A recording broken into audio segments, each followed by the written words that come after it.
केलेलं आहे. धन्यवाद. भविष्यात काय होणार याचा मागोसा आपण सर्वजण घेत असतो आणि आत्तापर्यंत तो घेतलेलाही आहे.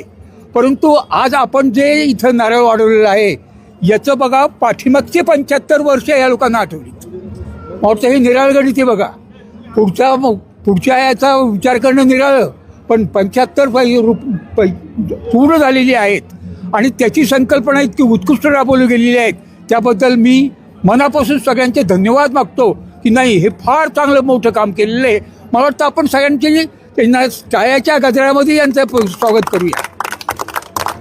आपण इथे येत असतो, एकमेकाशी बोलत पण असतो, परंतु याचं चिंतन, मनन आणि भावना ह्या एकत्र येऊन जो आपण बोलतो त्यालाच जास्त महत्त्व असतं.